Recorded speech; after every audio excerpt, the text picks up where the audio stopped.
여러분 안녕하세요. 경익난과 토론합시다. 오늘 토론은 스페셜 이벤트로 진행을 해보고자 합니다. 경제계 아나운서로 정말 오랫동안 베테랑으로 활동하시는 아나운서님을 초대해서 제가 오히려 질문을 좀 받는 그런 자리를 갖도록 하겠습니다. 자, 아나운서님 소개하겠습니다. 안녕하세요. 안녕하세요. 네, 혹시 어느 카메라 보면 되나요? 네 앞에 보시면 돼요. 그쵸. 네. 네, 반갑습니다. 지금 햇수로 8년째 경제방송 진행하고 있는 이소연 아나운서고요. 우리 김광석 교수님과 함께 좋은 시간 가져보고자 이렇게 찾아뵙습니다. 좋습니다.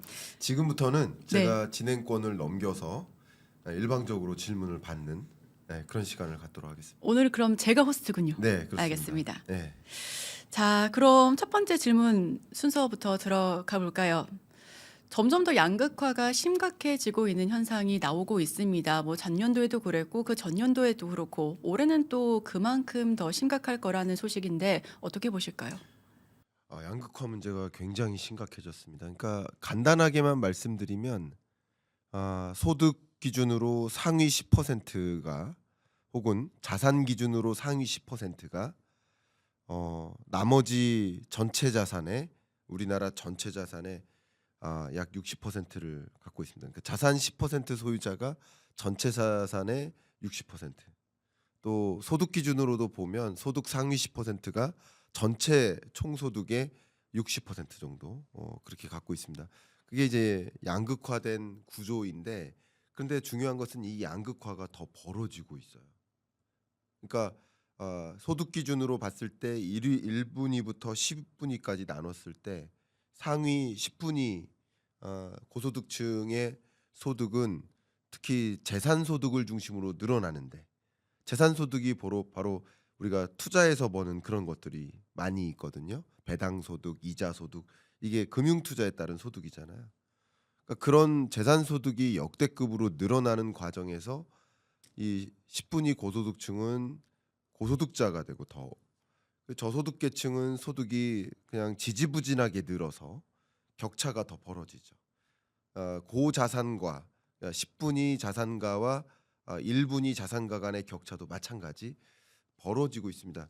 이렇게 소득 양극화가 벌어지고 자산 양극화가 벌어지는 현상을 좀 배경을 구분을 해서 들여다보니 일단 소득 양극화는 대기업과 중소기업의 양극화로부터 야기되더라고요. 최근에 강달러가 오랫동안 지속되다 보니까 상대적으로 대기업들은 달러 베이스로 매출이 일어나니까 수출 금액이 바로 매출액이고 매출액이 다 달러 베이스니까 강달러일 때 오히려 굉장히 환호성을 지릅니다. 우리 아나운서님도 화장하고 계신데 국내 화장품 기업들이 엄청나게 기회를 보고 있어요. 지금 앞에 빵이 놓여져 있는데 제과 혹은 라면, 스낵 이런 기업들은 엄청난 그 웃음을 짓고 있습니다. 왜냐하면 약달러일 때 이런 밀이나 파뮤나 원자재를 다 사와서 1년 정도 재고를 갖고 있다가 강달러일 때는 재고를 소진하고 달러가 약세화될 때는 그때 또 원자재를 사오거든요. 그러니까 이런 식으로 오히려 강달러일 때 마진폭을 늘려나가는 기회가 있는데 그런데 우리나라 구조에서 중소기업들은 어때요? 대기업에게 납품하는 구조잖아요. 밸류체인 자체가. 그러니까 강달러이고 원자재값 치솟으면 그게 고스란히 수입 물가 부담으로 작용돼요. 그러니까 이런 과정에서 대기업들은 오히려 기회일 때가 있고 뭐 약달러일 땐 또 그것을 원자재를 사오는 기회를 가져오는데 중소기업들은 이럴 때 굉장히 크게 흔들리죠. 근데 잘 생각해 보면 고소득층은 상대적으로 대기업 종사자일 가능성이 높고 저소득층일수록 중소기업이나 소상공인 종사자일 가능성이 높죠. 그러니까 자연스럽게 대기업과 중소기업 간의 격차가 벌어짐에 따라서 그게 고스란히 고소득층과 저소득층 간의 격차가 벌어지는 모습으로 나타난다. 이렇게 좀 생각해 볼 수 있을 것 같아요. 이런 게 가장 대표적인 양극화의 모습이지 않나 생각합니다. 네, 말씀 잘 들어봤습니다. 양극화가 점점 더 심각해지고 있고 말씀해 주셨다시피 1,500원대 환율 뚫어서 강달러 기조가 이어지고 있잖아요. 네. 말씀해 주셨던 것처럼 식품도 그렇고 화장품도 그렇고 수출 데이터 좀 잘 나온 쪽으로 소득이 벌어지다 보니까 그만큼 격차가 더 커지고 있는 것 같습니다.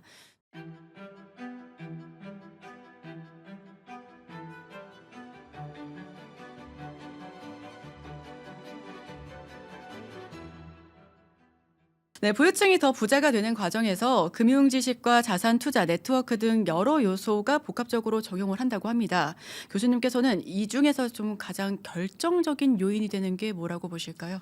제가 이 부분 한번 의견을 말씀드릴게요. 이거는 정말. 그러니까 여러분들도 그런 소감들을 많이 가지셨을 거예요. 왜냐하면 이 가난한 자는 가난한 생각을 하고 부유한 자는 부유한 생각을 하고 산다. 근데 저도 이제 자산가들을 만나는 일들도 있고 여러 뭐 이렇게 자리에서 그리고 가난함을 또 원망하거나 토로하는 우리 독자분들을 뵙기도 합니다. 제가 이렇게 말씀드리면 굉장히 조심스럽지만 오해 없으시길 바라고. 다만 가난한 자는 가난함을 원망하고 가난한 내 자신을 비관하고 또 부유한 사람을 비난 또는 비관하고 이 사회를 비관하는데 어, 멈추는 경우가 있습니다. 예를 들면 경제 위기 왔으면 좋겠다. 집값 한번 대대적으로 조정이 됐으면 좋겠다.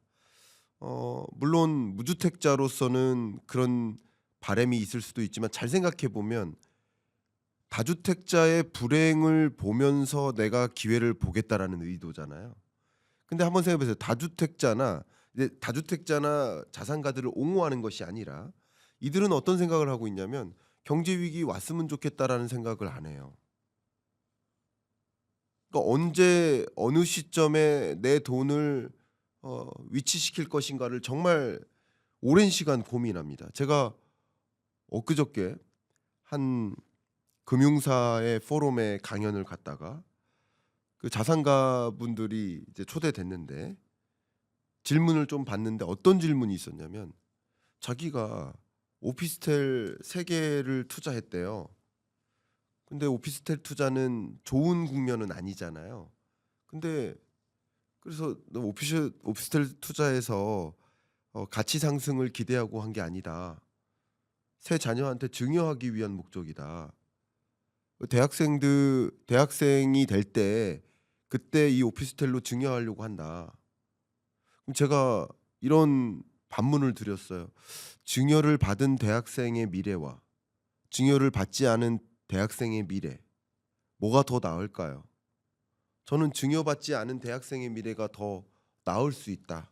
없는 환경에서 갖기 위해서 고군분투하고 미래를 위해 준비하고 살아가기 위해서 나의 역량을 개척하고 그러면서 그 자녀가 증여를 했을 때의 자녀보다 증여를 하지 않았을 때의 자녀가 더 나은 혹은 부모님이 원하시는 그 자녀가 되어 있을 수 있다라고 전 소신껏 제 의견을 드렸어요.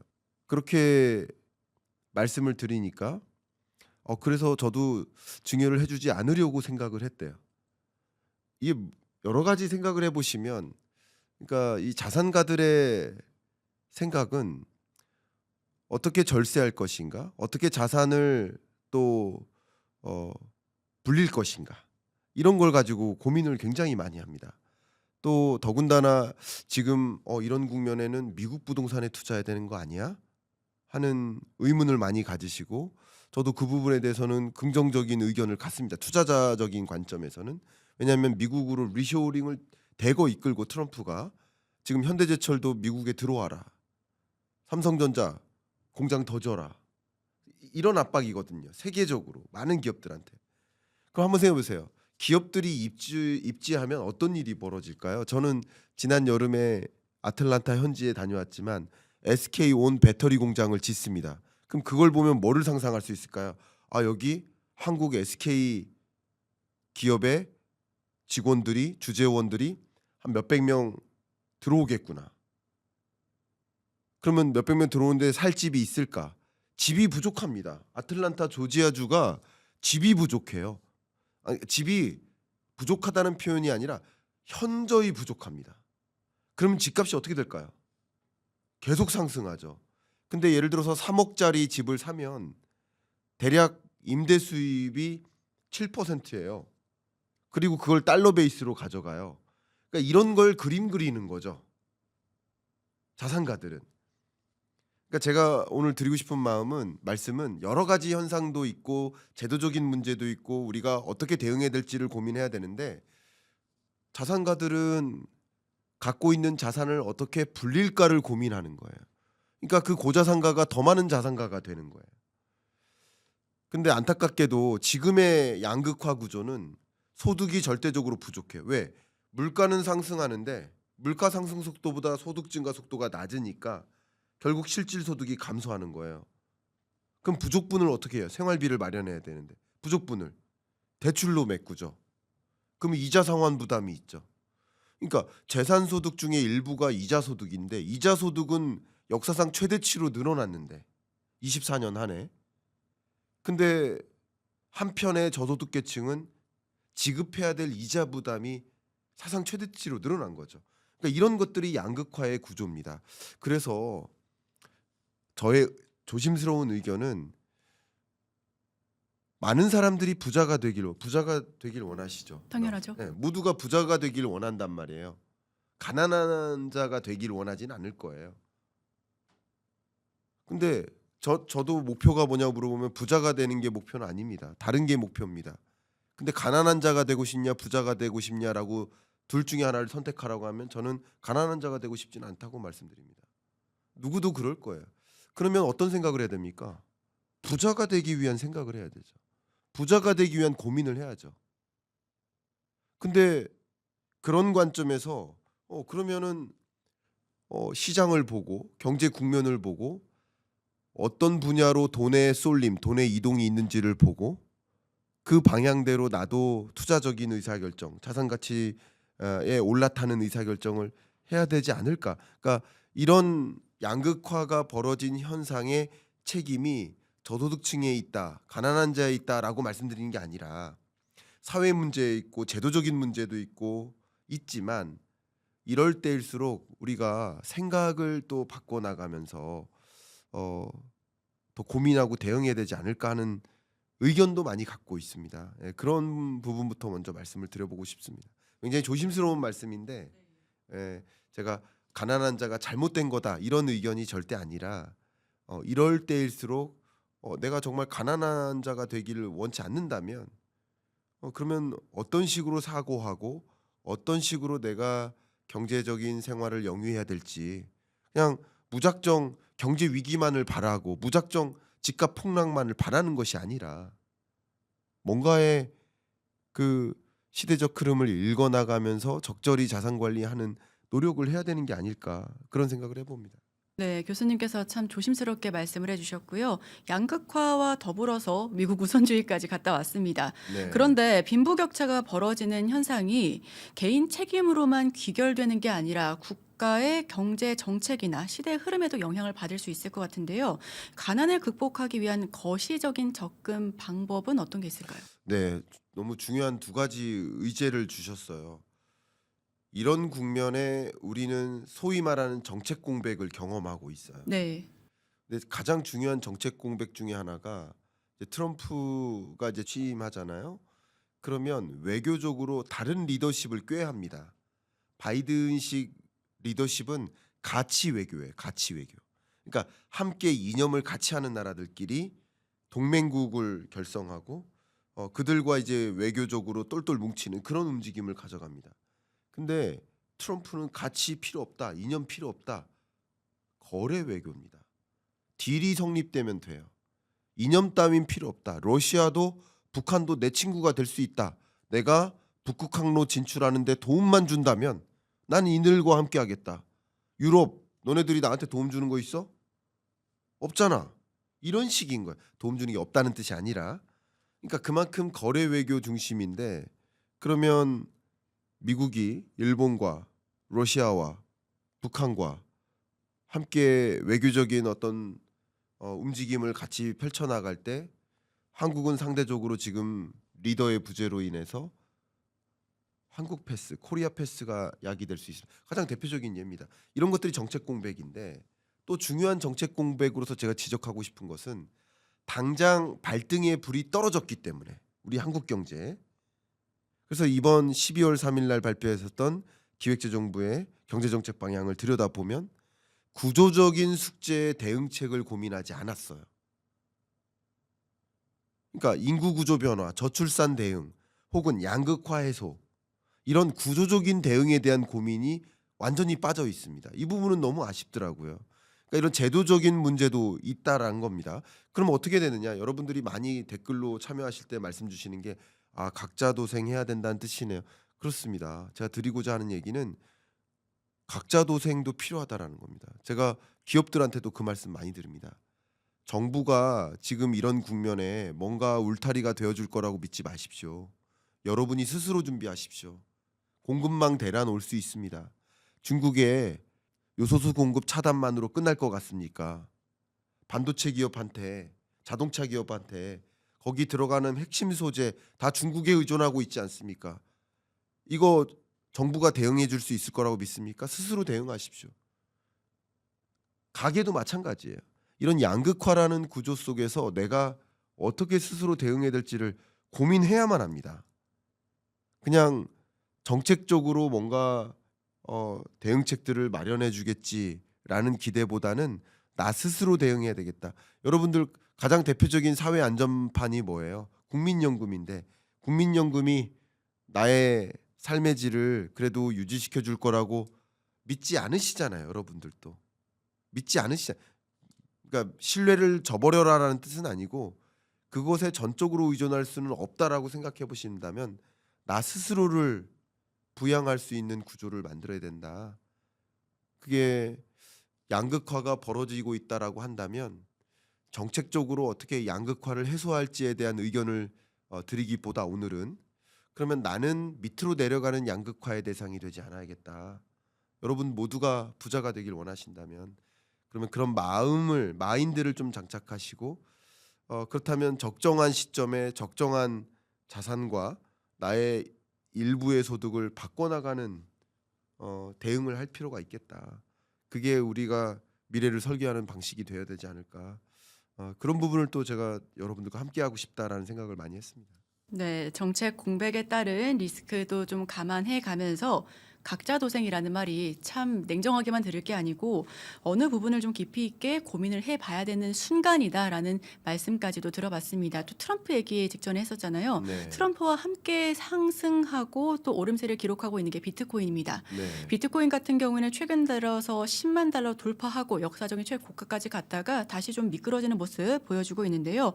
이렇게 단기간에 부를 이루는 사람들도 나타나고 있는 모습입니다. 이런 트렌드가 빈부격차에 오히려 미치는 영향이 있다면 어떤 게 있을까요? 그렇죠. 너무 중요한 말씀 주셨습니다. 그러니까 비트코인을 그냥 알아보지 않고 부정하시는 분들이 꽤 계세요. 아직도. 근데 부정해도 좋고 긍정해도 좋은데 알고 긍정 혹은 부정을 해야 된다는 생각을 합니다. 근데 이렇게 새로운 어떤 가상자산 투자라고 할까요? 새로운 투자 분야가 등장하고 있고 그러면 그 새로운 투자 분야에 대해서 관심을 갖고 그게 어떤 사회 변화를 가져오고 어떤 경제 구조의 변화를 가져오고 어떤 부의 재편을 가져올지를 들여다보면서 생각을 해야 될 텐데 그런 부분에 대해서 그냥 관심 없이 대응한다면 어 아까 말씀드렸던 아래로 내려가는 양극화를 선택하는 게 아닐까 그런 생각이고 사실 그런 관점에서 저도 오피셜 클럽을 준비를 했거든요. 그 오피셜 클럽은 제가 경제 기숙사라고 좀 닉네임을 정했어요. 여러분께 매일 찾아가고요. 가둬도 곧 경제만 공부시키는 건가요? 가둬져 있진 아 않지만 네. 뭐 스스로 기숙사라고 예, 말씀하셔서. 원하시면 갇혀 계셔도 됩니다. 네. 예, 그 기숙사에 기숙학원 느낌처럼 매일 제가 좀 메시지도 드리고 또 매주 어떤 강의를 또 진행하고요. 또 매월 이렇게 오프라인 강연도 하면서 오피셜 클럽을 좀 런칭을 했습니다. 그래서 이렇게 시시각각 변하는 수많은 그 정보들을 어떻게 해석하고 어떻게 대응할지. 왜냐하면 영상으로 여러분께 설명드려도 좋은데 부족함이 있어요. 영상만으로 전달해 드릴 한계도 있고 또 영상 외에 글로도 전해 드려야 될 것들도 있고 또 오늘 저녁에 라이브 합니다. 공지도 좀 해 드리고 싶고 여러 가지. 그러니까 소통이 많이 부족하죠. 유튜브에 한계가 좀 있어서. 그래서 그런 것을 극복하고자 오피셜 클럽을 만들었는데 여러분들 이 고정 댓글 보시면 참조하셔서 함께 해 주시길 좀 바라겠습니다. 네, 2024년 한 해 국내외 경제를 돌아봤을 때 한국 경제 전반에 큰 영향을 미쳤던 요인에 대해서 먼저 가벼운 질문 드려볼게요. 네. 일단 한국 경제를 막론하고 세계 경제 70억 인구에 공통적으로 영향을 미쳤었던 것 바로 미국 대선 결과죠. 트럼프? 예. 트럼프 당선되자마자 뭐 재임을 시작하지도 않았는데 이미 트럼프의 역사가 시작된 거죠. 그 트럼프 트레이딩이 발생했었던 것 11월부터 그게 하나의 중요한 2024년을 회고했을 때 변수였다라고 생각되고요. 근데 제가 이렇게 변수를 말씀드리는 것은 그 변수가 25년에도 연장되는 변수기 때문에 연장선상에 있는 변수기 때문에 더 강조를 하고 싶고요. 두 번째 우리가 주목해야 될 대주제라고 한다면 또 연초니까 바로 CES입니다. 이건 2025년 1월의 주제지만 CES는 기술 패러다임의 변화를 먼저 보여주는 자리예요. 박람회니까 상용화된 제품보다는 상용화될 제품들을 먼저 보여줍니다. 그 중에 몇몇 기업들은 혁신상을 받기도 하고요.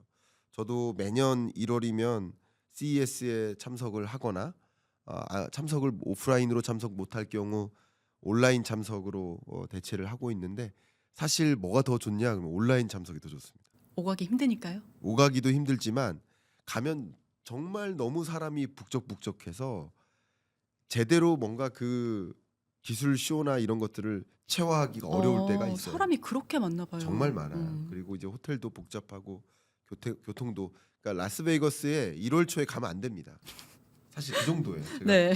뭐 CS랑 제가 싸운 사람은 아니지만 그래서 이제 그런 것들을 주목해 보면 정말 2025년 하반기에 어떤 기술 기반 제품들이 일상으로 들어올 것인지 뭐 여러 가지 것들을 좀 강조하고 싶지만 그냥 한 가지만 말씀드리면 로봇의 일상화가 시작될 겁니다. 로봇의 일상화. 제가 그런 부분들은 더 구체적으로 얘기 들어가면 시간이 없으니까 제가 1월 둘째 주 경익남 시그니처 영상에서 CES 리뷰를 해드릴 테니까 그것을 통해서 더 명확히 좀 봐주시면 좋겠고요. 24, 25년 또 중요하게 우리가 관찰해야 될 변수가 뭐 속상하지만 바로 비상계엄 선언 사태의 여파 이런 정치적 리스크다라고 말씀드리겠습니다. 대외적으로 봤을 때 한국에 대한 국가 신인도가 정말 말 그대로 추락한 상태고요. 그런 과정에서 앞에서도 말씀드렸던 정책 공백이 발생하고도 있고요. 더 중요한 것은 투자자들의 마음이에요. 제가 정치적인 편에 서서 좌가 옳다 우가 옳다를 논하는 자리가 아니에요. 정치적 리스크는 다른 말로 뭐가 어떻게 될지 몰라. 정치적으로 뭐가 어떻게 될지 아세요? 모르죠. 향후 어떤 정국이 펼쳐질지 모르죠. 그 모르는 걸 불확실성이라 하고 이 투자자들이 가장 싫어하는 게 불확실성이에요. 그래서 자산운용사 PE사들을 통해서 한국 기업 함께 매수하자 했던 투자자들이 다 투자 철회를 합니다. 그래서 어쨌든 이 정치 국면이 어떤 방향이라도 결정이 내려지면 그때 다시 이 프로젝트에 참여하겠다라는 의사결정을 내리고 있고요. 그것은 주식 투자에 있어서 외국인 주식 투자, 국내 우리 한국인의 한국 주식 투자에 있어서도 같은 방식입니다. 좀 이게 끝나고 들어오겠다. 한국장은 국장 떠나 있자. 그러니까 이런 느낌. 역시 외환 시장에서도 원화에 대한 신뢰가 좀 무너져 있고 이게 정치적 리스크가 좀 해소되면 들어오겠다. 그러니까 여러 가지 것들로 이게 한국으로의 돈의 이동이 멈춰지게 만드는 변수죠. 그래서 제가 여러분께 좀 강조한다면 하나가 트럼프, 두 번째가 테크놀로지, 세 번째가 이 정치적 리스크. 이게 24년 하반기를 또 25년 상반기를 결정지어 놓는 3대 요소 아닌가 저는 생각을 합니다. 네, 이렇게 세 가지 요소 살펴봤습니다. 먼저 트럼프 트레이드 2024년 가을에 빚어졌던 일이 아직까지 그 영향력을 보여주고 있고요. 변동성 역시 꾸준합니다. 또 두 번째 말씀해 주셨던 건 CS2025. 여기서는 AI와 로봇, 자율주행, 그리고 더 나아가서는 양자 컴퓨터 관련된 이슈도 있었는데 또 이와 관련해서 젠슨항 CEO가 9년 만에 기조연설했었잖아요. 더 자세한 소식은 경인남 시그니처에서 아, 또 네. 말씀해 주시는 네. 걸로 네. 해보겠습니다. 뭐 홍보 영상은 아닌데 아, 네. 말씀은 드리도록 네. 하겠습니다. 네.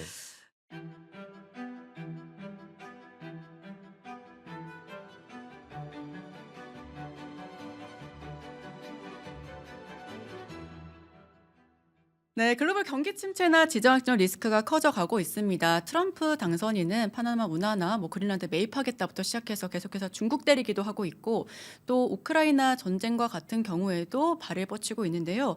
또 한국 경제 회복 탄력성을 높이기 위한 핵심 과제 어디서 찾아봐야 될까요? 네.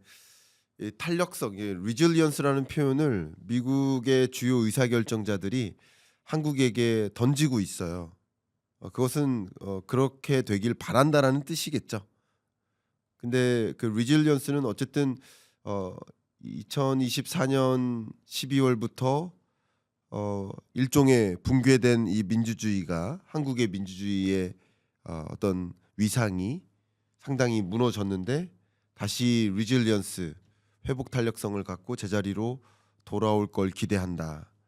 역시 뿐만 아니라 우리 한국 경제의 취약적인 그런 구조가 저성장 고착화되고 있는 그런 모습인데 이런 국면에서도 탈피할 수 있도록 역동적으로 성장해낼 수 있도록 할 걸 기대한다라는 미국의 주요 의사결정자들의 표현이라고 좀 볼 수 있겠습니다. 저의 의견을 좀 드려본다면 25년에 정말 이 불안한 이런 요소들 앞에 말씀드렸던 3대 요인들이 어떻게 전개되느냐에 따라서 우리 경제가 휘청일 수도 있고 합니다. 근데 중요한 건 특히 트럼프의 강한 드라이브가 미국으로의 기업의 이동, 미국으로의 기술 인재의 이동을 유도할 겁니다. 제가 앞에서도 일부에서도 말씀드렸지만 미국의 공장지면 공장만 가는 게 아니고 돈만 가는 게 아니고요. 사람도 다 따라갑니다. 저 정말 그런 주재원 교육 많이 가거든요. 삼성그룹의 주재원 교육, LG그룹의 주재원 교육, SK그룹의 주재원 교육. 이 주재원 교육 가면 정말 난다긴다 하는 우리나라의 인재들이 많이 갑니다. 특히 미국이기 때문에 가기를 선호하기도 합니다. 예. 그러면 여러 가지 이유에서 그러면 한번 생각해 보세요. 기업이야 한국에서 돈 벌든 미국에서 돈 벌든 돈 벌면 되는 거예요. 인재들도 한국에서 경력 쌓든 미국에서 경력 쌓든 경력 쌓으면 되는 거예요. 가게나 기업은 저마다의 선택에 따라서 움직이면 됩니다. 근데 잘 생각해 보면 한국이라는 국가는 기업도 잃고 자본도 잃고 인재도 잃고 그러면 한국이 가져가고자 하는 큰 그림, 빅픽처 예를 들면 K 반도체 클러스터 조성 이런 것들에 상당한 지장이 있겠죠. 그래서 제가 생각하는 것은 이런 거대한 이런 움직임 속에 정말 말 그대로의 탄력성을 갖고자 한다면 우리만의 기술력, 남이 넘볼 수 없는 그런 기술력. 그래서 오히려 한국의 다른 건 몰라도 한국과 파트너십을 체결해야 돼. 파트너십을 체결하고자 하는 대상이 된다면 함부로 대할 수가 없거든요. 함부로 대할 수 없는 나라가 돼야 된다. 다른 건 몰라도 우리가 전방위적으로 함부로 넘볼 수 없는 대상이 될 수는 없겠지만 그런 걸 말씀드린 건 아니겠지만 적어도 우리가 생각하고 있는 5대, 15대 주력 산업에 있어서는 해당 주력 산업 내 특정 항목만큼은 누구도 넘볼 수 없는 기술적 우위를 가져가야만 하고 그게 결국 미국이든 중국이든 함부로 너 공급망 차단할 거야? 너 관세 때릴 거야? 이런 함부로 보는 공격을 하지 않게 만들 수 있지 않을까. 왜냐하면 중국 입장에서도 한국이 필요하게 만들어야 되고 미국 입장에서도 한국이 필요하게 만들어야 되는데 그럴 수 있게 하는 수 있는 유일한 방법은 어차피 자원도 없어요. 어차피 인구 비교도 안 됩니다. 미국 3억 5천이고 중국 12억인데 인구 가지고 할 거예요? 자원 가지고 할 거예요? 토지 가지고 할 거예요? 뭐를 가지고 경쟁력을 내세울까? 유일한 게 기술력이잖아요. 그러니까 우리가 자랑할 수 있는 예를 들면 조선업 분야에서 한국과 협조하기를 원하잖아요. 그런 몇몇 영역에 있어서 압도적인 기술력을 갖고 누구도 넘볼 수 없는 추격할 수 없는 그런 수준의 기술력을 확보하기 위해서 우리는 기술 중심 국가가 돼야 됩니다. 기술 중심 국가. 누구도 넘볼 수 없는 기술 중심 국가. 더 적극적으로 R&D 예산을 더 적극 포진하고 많은 기업들에게 R&D 예산을 더 적극적으로 쓸 경우 이런 뭐 법인세 감축이라든가 이런 베너핏을 좀 제공하고 또 그런 과정에서 많은 해외 기업들이 한국과 기술 교류를 하기 위해서 들어오기를 희망하게 만드는 그런 구조를 만들어야 되는 것이 아닌가 하는 생각을 갖고 있습니다. 네, 말씀해 주셨다시피 기술력에 있어서 경쟁 우위를 차지해야 한다라는 이야기를 나눠봤고요. 뭐 여기서는 말씀해 주셨던 뭐 조선이 될 수도 있고 반도체가 될 수도 있고 특히나 오늘 속보로 엔비디아가 삼성의 GDDR7 탑재할 것이다라고 하는 그런 소식까지 나왔었던 만큼 이와 관련해서 계속된 R&D 투자가 감행되면 참 좋겠습니다. 자, 그렇다면 향후에 2025년도 경제를 전망했을 때 주목해야 될 것이 지표에 대해서도 많은 분들께서 궁금하실 텐데요. 뭐 네. 예를 들어 벌써 뭐 미국채 20년물은 5%를 돌파했다라는 소식도 있었고요. 물가도 그렇고 환율 계속해서 언급이 되고 있죠. 네. 산업단에서 우리가 좀 더 바라봐야 될 게 있다면 어떤 부분을 좀 더 코멘트해 주실까요? 네, 거시지표와 산업을 두 가지를 보면 하나만 꼽자면 저는 25년에는 환율이라고 보죠. 환율이요. 예, 환율이라는 지표가 강달러 기조가 장기화되는가? 그 장기화된다면 환율이 우리나라의 물가를 혼란스럽게 만들겠죠. 수입 물가를 자극하니까. 그러니까 결국 환율에 따라서 물가가 결정되고 그것에 따라서 금리 인하라는 결정을 지체케 만들겠죠. 변수가 되는 거예요. 그래서 결국 이 모든 거시경제의 핵심이 물가가 될 것이다. 제가 이런 말씀 많이 드렸는데요. 22년부터 24년 상반기까지는 세계 경제의 모든 국면을 세 단어로 설명할 수 있다. 물가, 금리, 시장. 물가가 너무 높게 치솟았으니 물가 잡기 위해서 금리 인상을 대대적으로 단행했고 그게 시장에 영향을 미쳤던 그런 시점이었다. 근데 2022년 전 20년부터 22년 상반기까지는 물가가 아니라 경기였습니다. 왜냐하면 팬데믹 경제 위기가 왔고 경제적인 충격이 왔기 때문에 그 경제적 충격을 극복하기 위해서 금리 인하를 대대적으로 단행했죠. 결국 경기, 금리, 시장 이렇게 영향을 줬었어요. 그런데 2025년은 환율이 결정을 진다. 환율, 물가, 금리 이렇게 영향을 미치고 그게 시장에 영향을 미친다. 이 말씀을 좀 강조해서 저도 오피셜 클럽을 열었고 그 오피셜 클럽에서 매일 여러분들과 소통하고 매주 또 강의를 해드리고 있는데 그런 지표 간의 관계를 충분히 이해할 수 있는 여러분 스스로 의사결정 내릴 수 있는 그런 강의를 좀 매주 해드리고 또 한 달에 한 번씩은 뵙고 더 깊은 강의를 좀 해드리려고 하고 있는데 이게 제 오피셜 클럽이고 이 오피셜 클럽에서 이런 거시경제 변수 간의 관계를 좀 말씀드리고자 합니다. 또 산업도 말씀 주셨는데 산업에 영향을 미치는 그 대표적인 그 변수가 바로 지정학적인 기류 변화예요. 저는 그런 면에서 방산을 좀 말씀을 드린다면 트럼프라는 인물됨이 워낙 정말 이 나토에서 탈퇴를 결정하려 하고 지금 현 시점에서 아직 탈퇴를 안 한 거니까 또 그뿐 아니라 바이든식 어떤 가치 외교가 아니라 더 적극적으로 거래 외교를 꾀한다. 그런 과정에서 뭐 주한미군 철수한다든가 뭐 이런 걸 거래 툴로서 쓰고 있어요. 대신에 많은 국가들이 뭐 하려 해요? 이런 외교적, 지정학적 변화에 따라서 국방 예산을 끌어올려요. 그러니까 방위 산업의 사이즈가 커지죠. 그 속에서 또 미국은 상당한 수혜를 볼 수 있겠죠.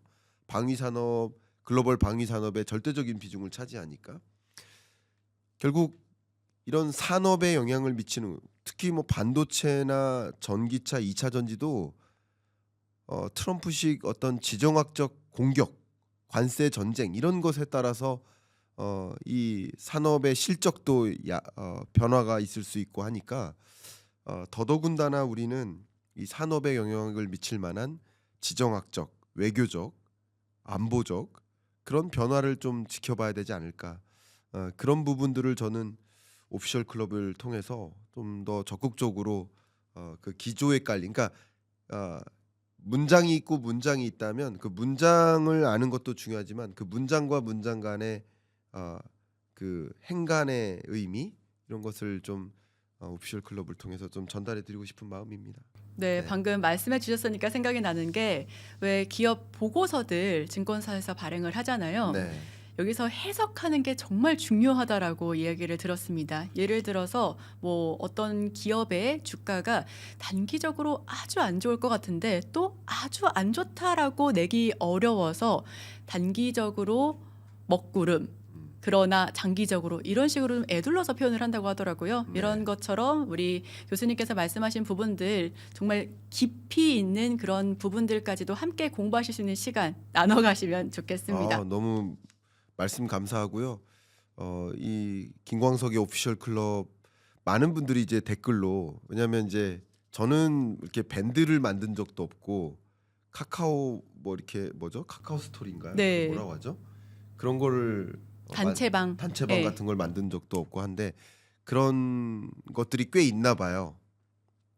근데 제가 언제까지 쫓아다니면서 그거 없애달라고 할 수가 없으니까 그런 걸 만들진 않습니다. 근데 그런 방에서 이루어지는 정보 교류는 아니지만 어떤 방식으로든 제가 여러분들과 매일 소통하고 또 매주 어떤 정보들을 공식적으로, 그러니까 유튜브를 통해 전달할 수 없는 메시지들을 전달해 드릴 자리가 필요하다고 좀 느껴서 오피셜 클럽을 좀 만들었으니까 여러분 이 고정 댓글창에 안내를 해 드릴 테니까 한번 참조해 주시면 어떨까 그렇게 말씀드립니다. 네, 맞습니다. 뭐 예를 들어서 삼성전자라고 해서 이번에 HBM3E, 뭐 HBM4, 뭐 퀄테스트 통과가 된다 만다 하는 그런 뭐 비하인드 스토리까지, 그럼 기업에도 계속해서 출강도 나가시니까 이게 왜 이런 국면에 접어들었는지, 이게 왜 이런 노이즈가 나오는지도 설명을 해주실 수가 있잖아요. 네. 그렇게 되면 투자자들 입장에서도 이 시기는 기다려야 되겠다, 이 시기는 공부를 해가면서 나아가야겠다라고 가늠할 수가 있을 것 같습니다. 네. 네, 트럼프 대통령 2기에서 다시 강조될 수 있을 것으로 보이는 팀 아메리카, 즉 미국 우선주의 정책들은 세계 무역 질서에 어떤 새로운 변화를 가져올지도 굉장히 궁금한 문제고요. 이전 임기와 비교했을 때 이제 트럼프 2.0 더욱더 새로워지고 더욱더 강력해진 트럼프 2.0이라고 하잖아요. 대외 정책이 더 강경해질까요? 아니면 오히려 더 한번 겪어봤으니까 유연하게 대처를 하려고 할까요? 이에 따른 글로벌 교역 구조의 재편 가능성도 여쭤보겠습니다. 완전히 재편될 겁니다. 완전히 네, 재편이요? 완전히 달라질 겁니다. 그러니까 앞에서도 계속 강조했지만 바이든식 외교 전략이 있고 트럼프식 외교 전략이 있는데 전혀 다릅니다. 전혀 공감하지 않습니다. 그리고 트럼프는 유세 현장에서 그리고 공화당과 함께 정책 공약을 만들 때도 계속 뭐라고 했냐면 바이든식 그런 외교 정책 때문에 중국을 고립시키지 못했다라고 계속 강조합니다. 그럼 외교적으로 한번 풀이를 해보면 첫 번째, 러우 전쟁을 멈춰 세우겠다. 러우 전쟁을 멈추면 어떤 일이 있을까? 러우 전쟁을 종식시키는 게 전부가 아니라 전쟁을 어떻게 종식시킬까요? 나토에서 빠지겠다는 거예요. 그리고 나토에서 빠지면서 더 이상 우크라이나에 전비 지원을 안 하겠다. 그러면 해석을 이렇게 하십니다. 우크라이나에 전비 지원을 하는 나머지 나토 회원국들이 있으니 전쟁이 계속 이어질 수 있다.